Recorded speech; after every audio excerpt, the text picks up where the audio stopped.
Meghan is an opportunist, and she knows that this plays well, and she's using. But I also think, on an atavistic level, Meghan needs sympathy, and this is a symptom of, ironically enough, of one of the classical signs of a genuine sociopath.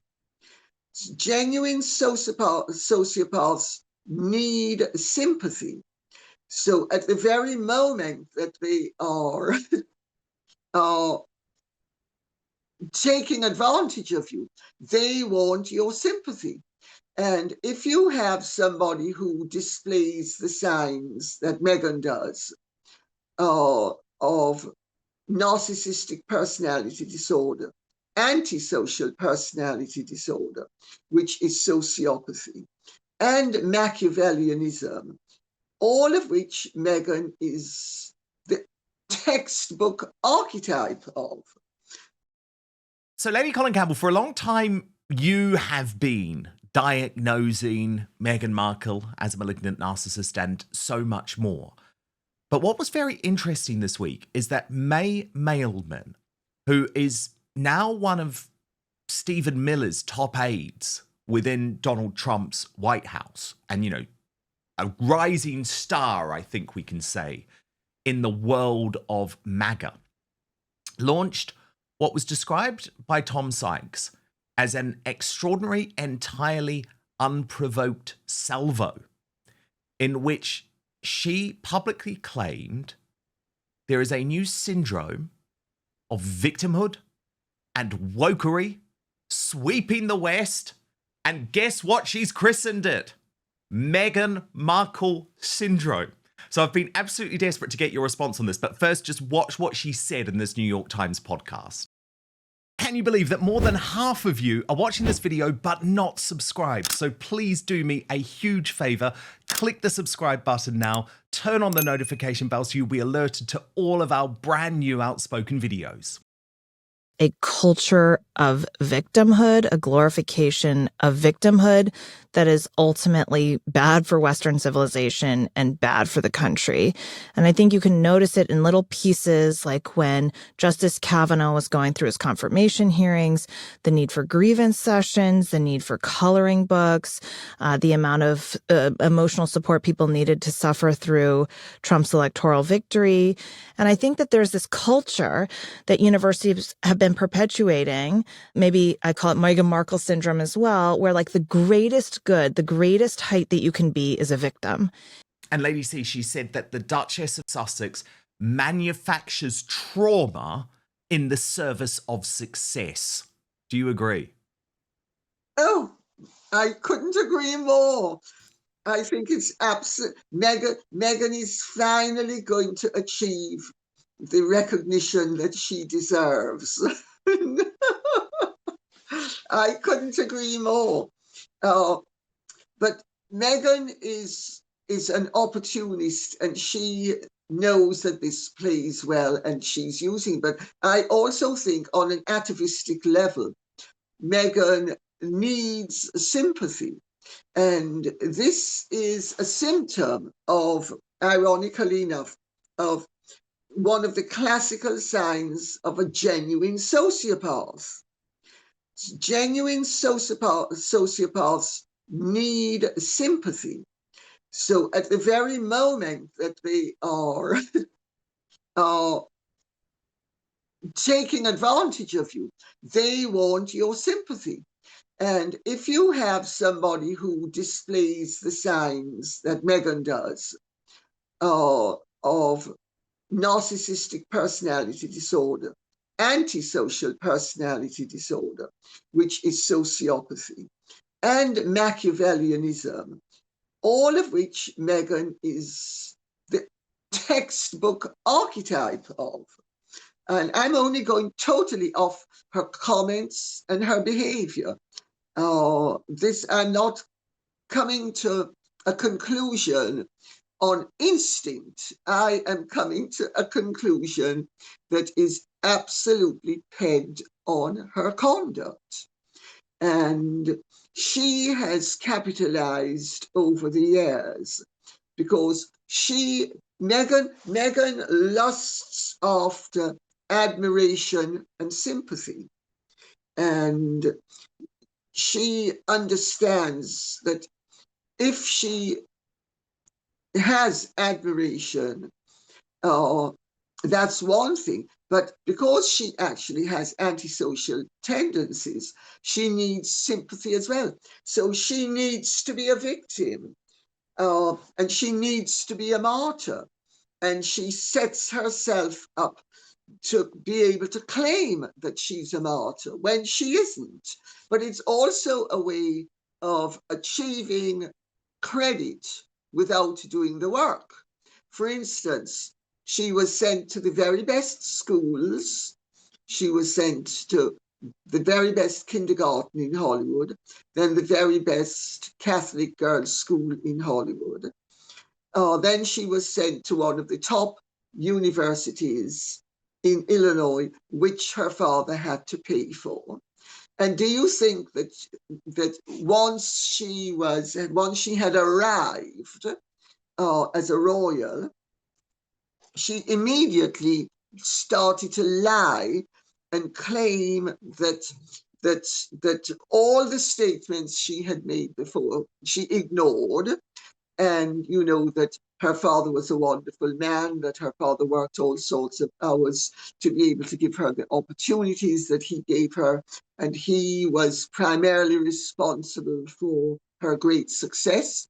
She flipped the story that all of a sudden she was a victim. She had to be working from the age of 6 months, pumping gas to be able to afford formula, so that she would actually end up being able to take grants to go to state schools. And I mean, so she decided at that point that she would spin her privilege into deprivation.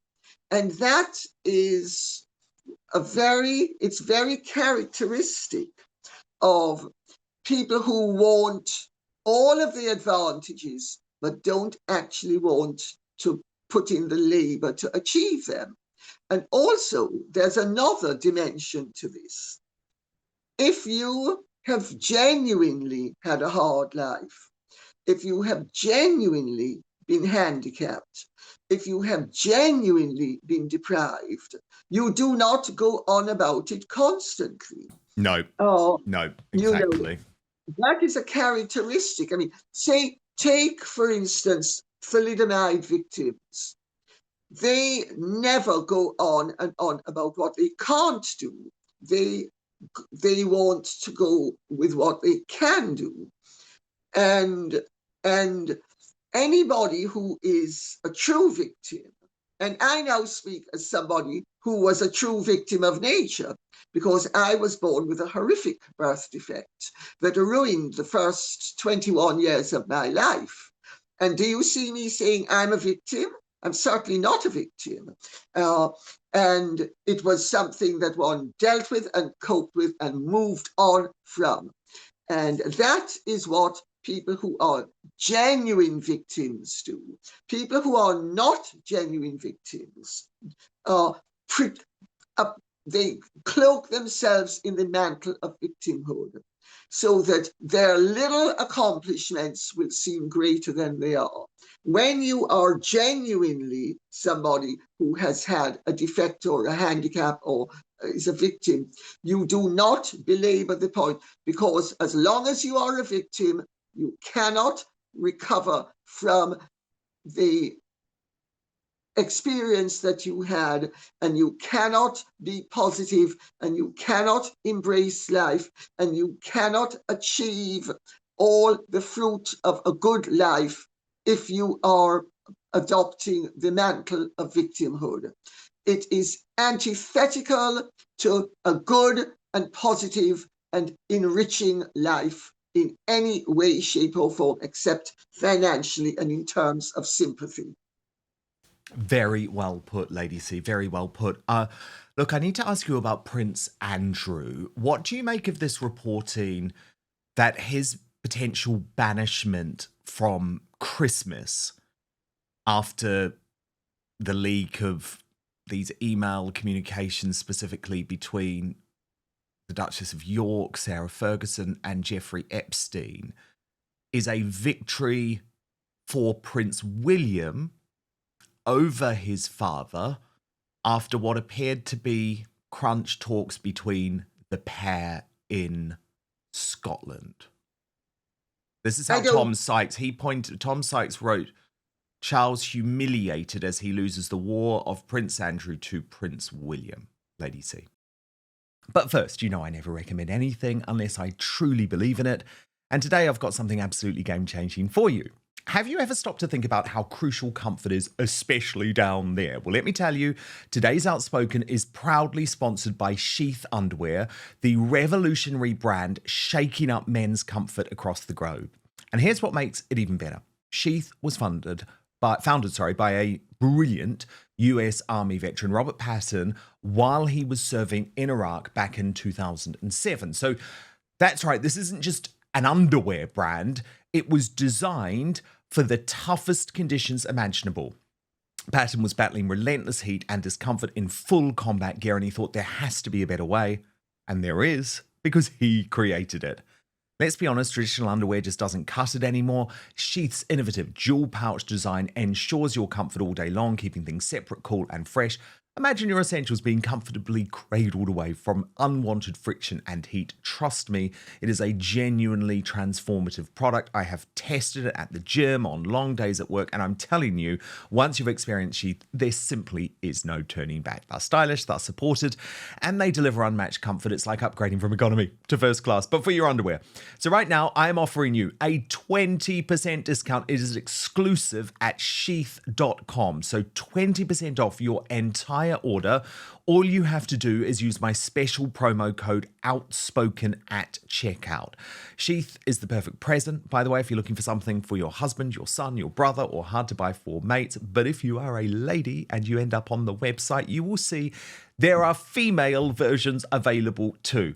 This is really cool as well. Sheath, did you know, was the first official underwear of the UFC. So you can go to sheath.com or just click on the link below, enter Outspoken on checkout, and then you can thank me later when you're feeling comfortable, confident, and ready to tackle anything your day throws at you. Sheath underwear, redefining comfort one pair at a time. But now, back to the show. Well, you know, Dan, as you know, I know and love Tom and have a lot of respect for him. And he certainly has very good sources. My interpretation is completely different, with due respect.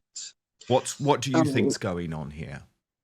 I think that, the first thing I think is, why now? And who leaked it? And who does it benefit? Because it certainly doesn't benefit the king, and it certainly doesn't benefit Prince William, and it certainly doesn't benefit Andrew or Sarah.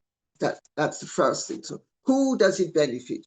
Whoever leaked it, that's who it benefits. That's the first thing. But isn't the person who it benefits most the Sussexes and Prince Harry? Without a doubt. Without a doubt. See. You know, the only people who benefit from it, and they are the only people who profit from the story that there is conflict between Charles and William over this and over other things. The fact of the matter is... So do you think they're behind the leak? Well, if they are not behind the leak, somebody who is supportive of them and their interests, I would have said, is behind the leak. These things don't get leaked accidentally and after all those many years. But the fact of the matter is that Andrew and Sarah last year stayed away. And I do not think that it's quite I do not think it's quite as harsh or as cut and dried as it's being presented as being. I think I actually totally agree with Charles's viewpoint on this matter.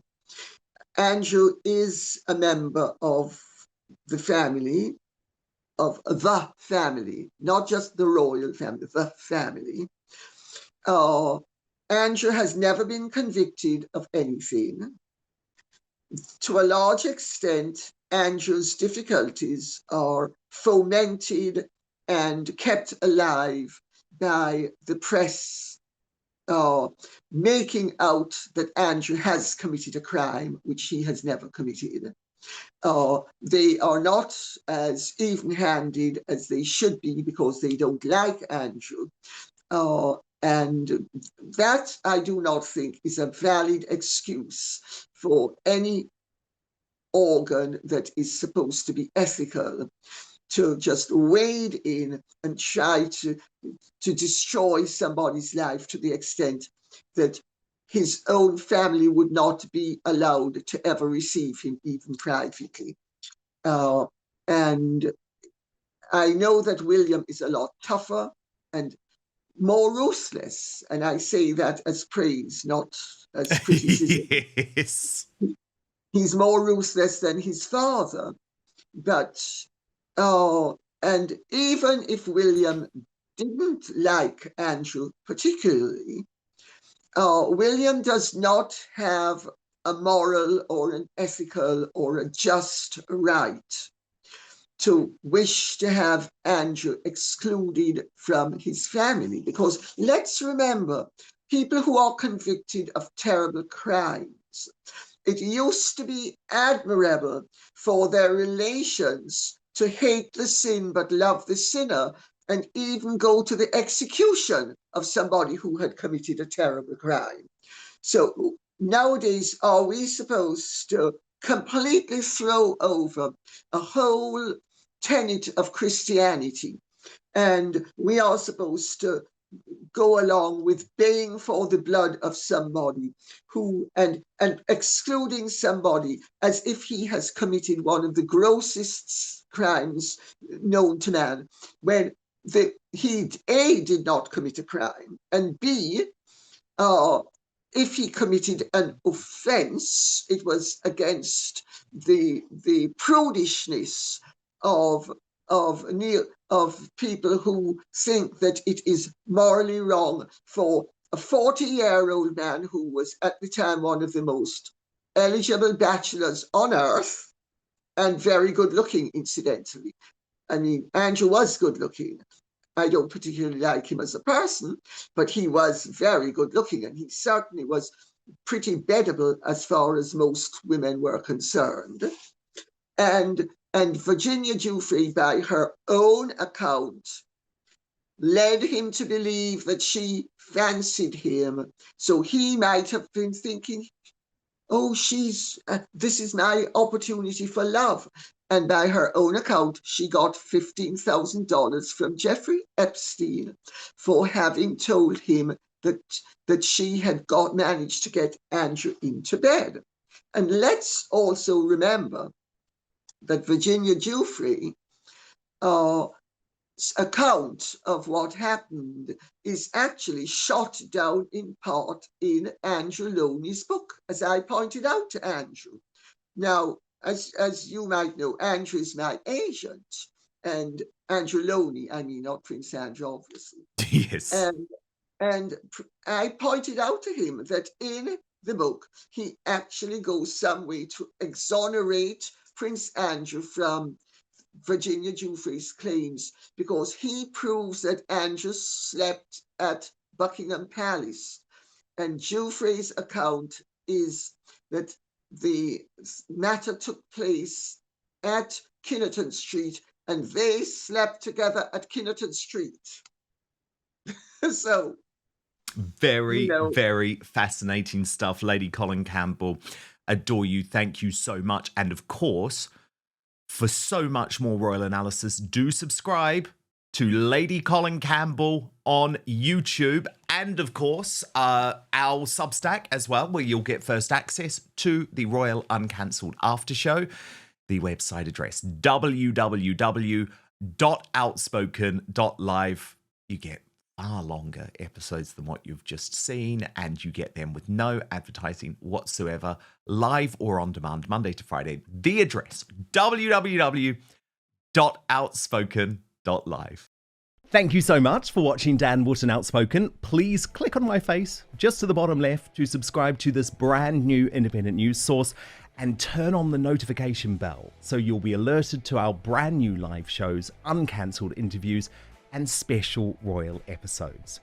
Outspoken is also now available as a podcast, so you can listen to the show every weekday on the go, wherever you are.